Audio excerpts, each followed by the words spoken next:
So hello guys, welcome to my video for today. So andito ako ulit sa Lulu Hypermarket sa Piat Mall. Dito na yan sa Yarmouk. So ito yan, gawan ko lang ng maikling video. Ito yung yung Galaxy Z Fold 6. So nakita ko siya. Kaya gusto kong rin. Yan 7,299 at saka 7,799. Yan yung price niya. So yan siya. Napofold kasi yan.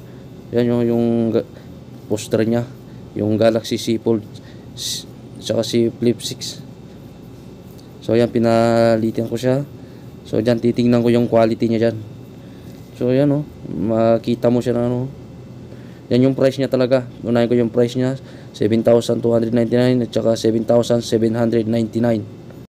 So ito ngayon yung quality niya guys. So yan 12GB RAM. Tapos 256 may GB, may 512GB at may 1TB.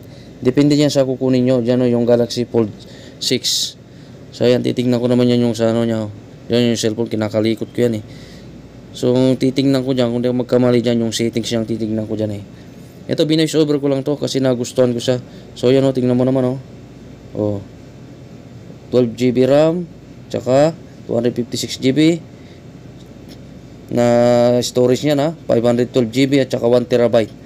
So depende yan sa klase, depende sa kukunin nyo din.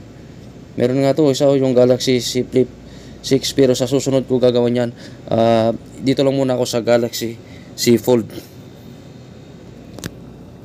So yan siya So yan, dyan muna tayo sa settings.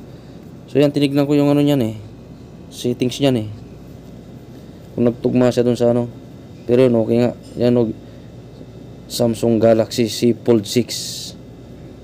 Yan, dyan mo lang siya. Tingnan mo lang yung settings siya dyan. Yan, tinignan ko rin yung information niya. Pero maganda yung camera niya Sinubukan ko rin yung camera niya So mamaya ipapakita ko sa inyo. Inaano ko lang yan. Yan Hindi ko nga lang sa binabakbak ko siya kasi hindi ko kabisadong yan Napupull dyan Hanggang sa ayun. Hanggang sa yan. Nag-about po na ko. Nahirapan nga lang ako dyan mabandayan kasi hindi ko kabisado. Pero nung inanuhan ko, binabakbak ko lang siya para kasi hinahanap ko yung niya. O yan, sandali. I-back natin siya. Nagkamali na naman. O yan, pinindot ko yung back yan. Salamat na na rin. So yung camera naman ang pupuntahan ko dyan. Hinahanap ko yung camera Ang hirap din palang hanapin dyan. Saan na kaya siya? Ito talagang hirap pag hindi mo kabisado yung cellphone. O yun. Ay, sandali, hindi pa pala yan.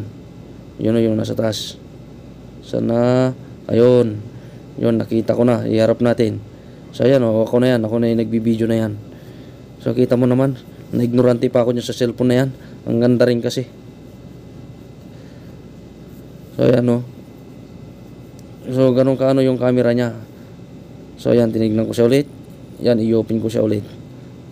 Ganyan lang naman siya. So hanggang dyan lang aking video for today guys. Maraming salamat guys. Hanggang sa aking mga susunod na video.